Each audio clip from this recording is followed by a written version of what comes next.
Leo nipo katika kata yetu ya Kunduchi katika maadhimisho ya siku ya wanawake duniani 2026 ambayo imebeba kauli mbiu ya haki na usawa kwa wasichana na wanawake, msingi jumuishi kuelekea dira 2050.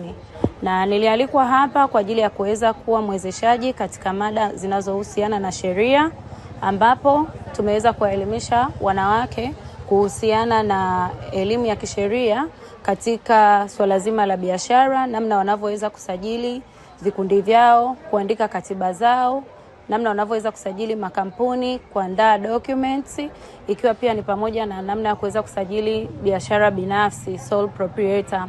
Lakini pia tumewapa elimu ya umiliki wa mali kwa kutambua kuwa sheria zetu zimeweka usawa kwa wanawake na wanaume katika swala zima la umiliki mali, kuwa pia wanao uwezo wa kumiliki mali na sheria haiko bias kwamba ni wanaume tu wanamiliki mali.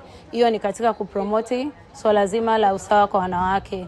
Na katika swala la ajira pia nimewaelimisha kuwa sheria zetu za kazi pia haziko bias. Kuna fursa sawa kwa wasichana, wanawake na wanaume katika swala la ajira, na hata nafasi zile kubwa wanawake wanayo fursa kwenye swala zima la ajira, kwa kuwa sheria zetu zinawaruhusu wote kuajiriwa, iwe ni wanawake na wanaume. Sheria zetu pia haziko bias. Wanawake pia wana haki ya kurithi mali. Kwa hiyo tumewaelimisha hayo yote kwa kutambua kuwa watunga sheria wa nchi yetu walitambua swala zima la usawa la upande wa wanawake na wasichana katika masuala mbalimbali. Haijawa bias, sheria yetu haijawa bias. Kwa upande wa mtaani, changamoto kubwa ambayo nakutana nao kwa upande wa wasichana na wanawake ni wao kutokuwa na uelewa kwamba wanao uwezo wa kumiliki mali.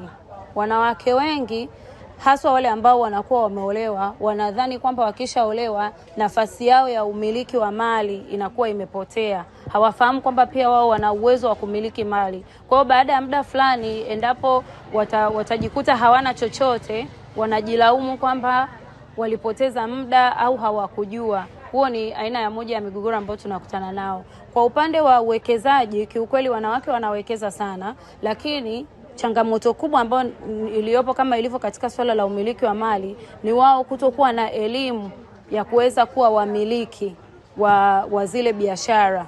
Kwa hiyo unakuta wanawake unakuta mwanamke ndo anafanya biashara kila kitu, lakini si mmiliki halali. Kwa hiyo bado wao wenyewe hawajawa na ile ufahamu na uelewa kutosha kwamba wanaweza kuwa wamiliki au tuseme owners